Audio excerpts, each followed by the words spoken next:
The following presentation of EFB Insider with Paul J. Higgins is being brought to you by Smart Stop Self-Storage, the smarter way to store.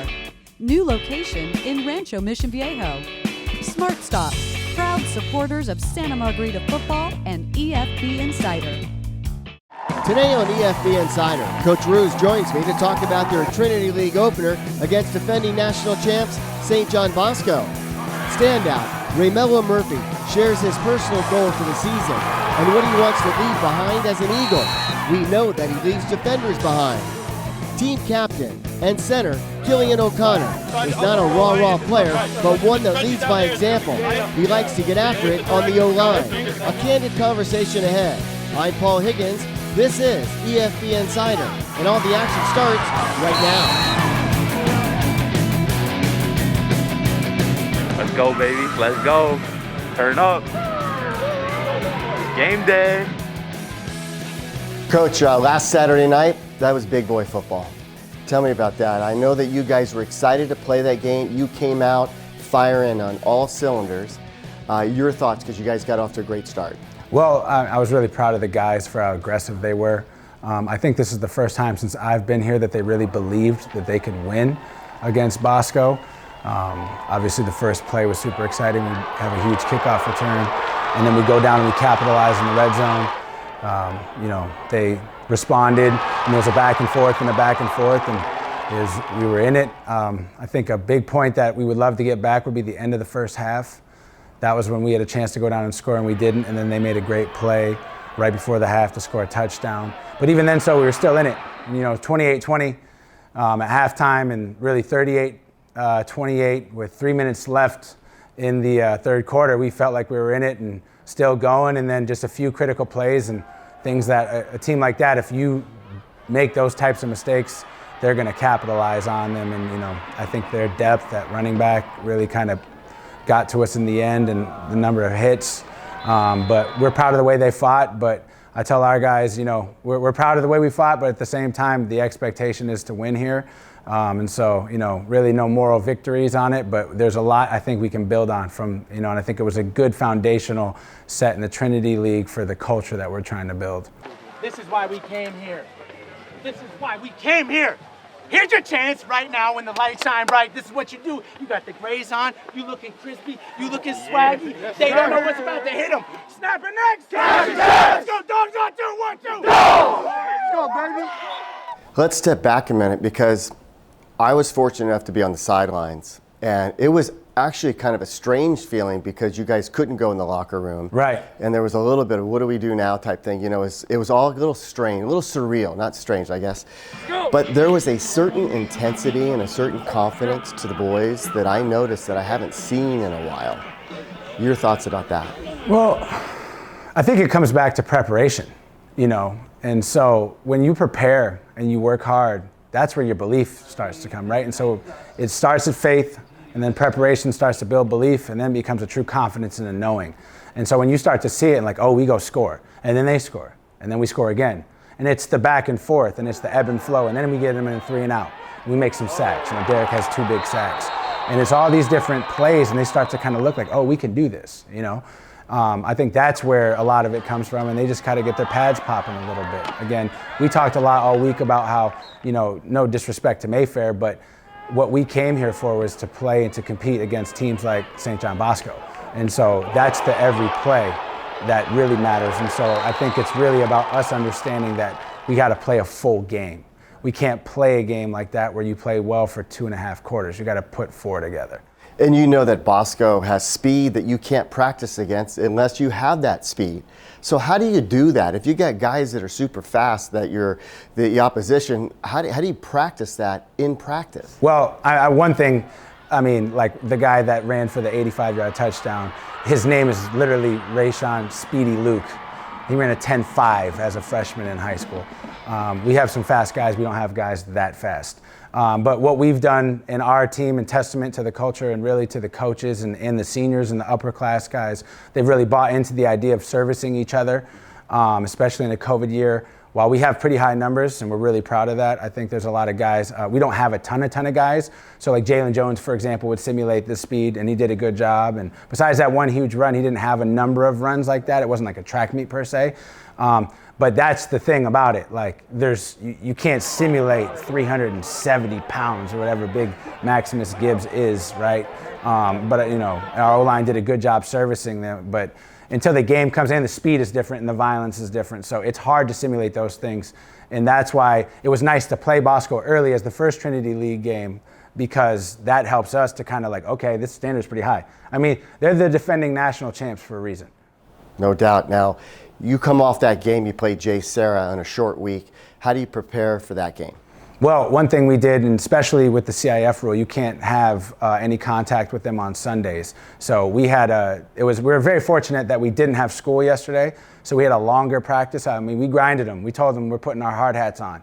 The big boy lift, they lifted at 6:30. Then we had meetings and we practiced for 2.5 hours. Normally we only practice for 2, but we had to get going, and it was chippy, and it was a dog practice. But then it's about getting them fresh for the game on Thursday.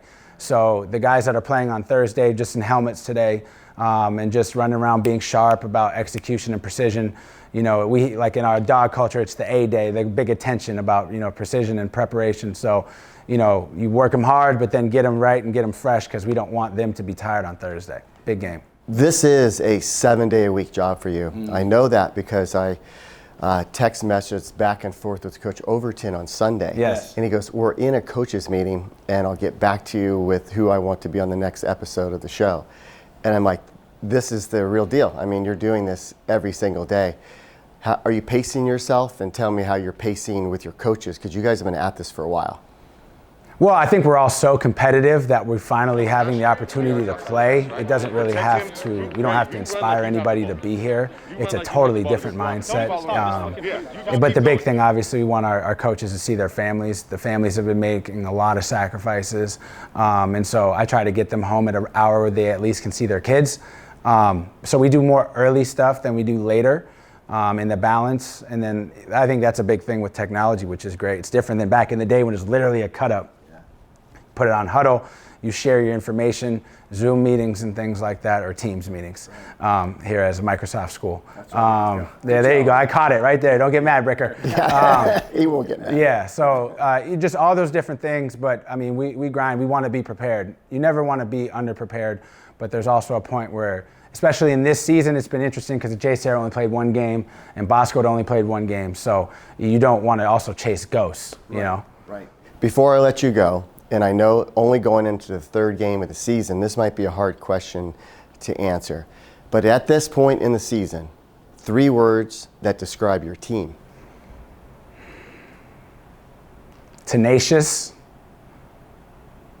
I think there's some dogs. And I'm putting this one in the air for the game. Just unforgiving and relentless. I know that's 4 words. Okay. But it's, they've been going after it. We've been doing it like in our culture, but if we can be relentless till the last whistle, then we'll be where we should be at this point. Good luck on Thursday night. Thank you. Coming up next, one of the 4 captains of the Eagles team, junior center number 67, Kilian O'Connor. You're watching EFB Insider. EFB Insider with Paul J. Higgins is being brought to you by Smart Stop Self-Storage, the smarter way to store. New location in Rancho Mission Viejo. Smart Stop, proud supporters of Santa Margarita football and EFB Insider. Eagles ball, 1st and 10 from the 25-yard line. Fulton to Murphy, coming across. Reymello Murphy inside the 10, dives to the pylon, touchdown. And the Eagles have an answer. I knew that you were good looking in a football helmet and a jersey, but man, you're a pretty sharp looking guy. I appreciate it. Mom always told me that, but No, she's right. I try to be humble and Yeah. tell her, We were just kidding around, and I said, I wish that you would have come here a couple of years ago. You and I were just talking about, you used to live in the Bay Area, and you would watch the Trinity League and say, I wonder what that would be like. And what did you just tell me? It was almost like living a dream, because it's like when you see all the media and everything, it's like, oh, like I want to do that. I want to be there. And like up north, you don't really got that media. You have some, but it's not to this extent. And so just watching it, it's like, man, it's like I wish. And like being down here, it's like, and playing in that first game against Bosco, it's like, I'm like really here. It's like, I'm really in the moment. It's like, when I was playing, it's just like, these are like regular people too. It's like, I can play with these guys. It's like, it was a whole dream. Reymello, that tells yourself a lot about you, right? Now you got a realistic dream of going to the next level and playing with these same guys at that level, right? Yes, sir. Coach told me moments ago, he goes, we're gonna make this happen for him. We're gonna make college happen for him. Between now and the end of the year, what is your personal goal? I know the team goal is to win as many games as possible. With an individual goal being a team sport, what would that be? For the season? Yeah. Honestly, I say just changing the culture here. Because like Coach Rouz and all the coaching staff always says they want to change the culture here because, you know, the past couple of years it's been, you know, they haven't won in the Trinity. So they've been telling me that since I got here. And so like changing the culture and bringing something new here and just like bringing a whole new generation would just be really cool and leave a legacy. That's really unselfish. You know what I mean? You're going to leave something behind, and that tells me a lot about you. I got to say that watching you play your position is amazing. Just watching you cut across the middle and for you to get to the pylon. I got to tell you, though, the next time you score a touchdown, you got to look at me, not the other cameraman. You didn't know that. I was the guy in white, and you went by me and you pointed at him. I'm like, no, I'm right here. And then I tried to catch up to you, dude, and you were at quarter speed, and I was running full speed, and I couldn't catch up with you. But tell me about that. When you get in that end zone, what's the euphoria like? Honestly, I feel like there's no other feeling than scoring a touchdown, especially like Friday night lights, Saturday night lights. It's just you can't describe it. It's just like adrenaline pumping, your teammates getting hyped, fans going crazy. It's like you can't replace that for anything. And so it's just amazing, basically. When you're in the huddle or you're getting ready or maybe doing a hurry-up offense and you know that your number's called, does your heart rate go up a little bit knowing that it should come into you? Tell me about that. Because I'm always trying to figure out where the play's going. And if I know where it might be, my heart gets going a little bit. For you guys, tell me about that. I mean, when I hear my number called, I just know that I'm like meant for the moment. I've been here before. We practiced this 1,000 times. We rep it out 1,000 times. But also at the same time, it's like they have trust in me. I have trust in my teammates to set the whole play up. It's not only me. There's 10 other guys on the field. So it's like, if it doesn't come to me, you got to set up somebody else. So it's like, if that all goes downhill, it's like you can't run that play. So it's honestly, like, it's really just a team thing. It's not just about me in general. So. Gotcha. Your thoughts growing up, was football always the game plan, or was there another sport? Well, growing up, I was just sports in general, year-round. I used to play soccer. I played basketball. Then I stopped playing basketball and soccer. I stopped playing soccer elementary school. Then I played basketball all the way till my sophomore year, and then stopped. Then now I'm playing football and baseball, and it's a way out. You know, right. It's something that can pay my mom's bills at the end of the day. When did you start playing football? I started playing when I was like 4. I played everything. I just started playing. Okay, so you played tackle football growing up. Okay. Who as a player do you emulate? Who do you look up to? I look up to my uncle Sean Taylor, because, you know, he's just a beast on the field, all around, and it's just like trying to match his energy and match his play, his aggressiveness. Even though he's a different position, I want to, you know, replicate that on the field, and that's one person I really like just look up to. That's a good person. Yes, sir. Your thoughts about, as you enter this game against JSerra, be your second Trinity League game. It's an important game. bragging rights. I know that you're new to this area, but there's a certain rival between the two schools. Your thoughts about them and what you need to accomplish? Well, I mean, JSerra, it didn't really hit me that it was like a rivalry game before, because I mean, I kind of knew a little bit, but the baseball guys, they've been talking about JSerra the whole year and talking about beating them too. So like, it's kind of been there, but at the same time, it's like I didn't really know. But now, like being in it, it's like, oh yeah, we have something to prove. Like my coach, Coach Imbo told me, he was all like, a couple years ago they beat us like 55 something. He's all like, they just kept on going and going. He's all like, but in this game we're gonna like come back and like if we run the score up, we're running the score up. It was all like we're not giving up on like no matter what the score is. It's like we're just going, and if anything like holds us back, it's just like it's over with. Gas pedals on. Yes. I wish you the best of luck. Super stoked talking to you. Love watching you on the field. I can't wait to see more of you playing in the next couple of weeks. So congratulations on all the early success. And hey, welcome to Santa Margarita. Thank you, appreciate it. He is one of the 4 captains. His name is Kilian O'Connor. He's next on EFB Insider. So I went left, and he was going to he had to go right. So I'll just go light if it's left, right. Left. If it's especially down there, it's going to be tight. Yeah. Leave with the direction we're going. Take it off. Killian, I opened up the interview today with Coach Rouz and I said that was big boy football on Saturday night. Did it feel like that for you? Definitely. It was definitely a physical game, and both sides were just going at it all night. I think that they have a lot of respect for you. After that game, you guys, I'm dumbstruck about one thing. You guys can play football all game long, but you can't shake hands at the end of the game. But you guys did anyway, right? But I thought it was cool because they definitely go back to that respect thing. You guys gained their respect. Yeah, definitely. And they came up to me after and they told our whole O-line and our whole team that we shocked them in the first half, and it was a real wake-up call for them. So, intensity on the field that carried over. The first quarter, you guys get that touchdown, and then it was back and forth. When did the game get out of hand, do you think? I think it was towards the end of the third quarter. It was a 10-point game up until then, and then a 3-and-out that led to more points for their offense. Right. What was your coach saying to you when he bring you guys over to talk to you and in between plays and in between series? What were they saying? Because you guys do a lot of game planning on the sidelines. Yeah, Coach Holt does a great job of letting us know what we need to fix and how we need to fix it.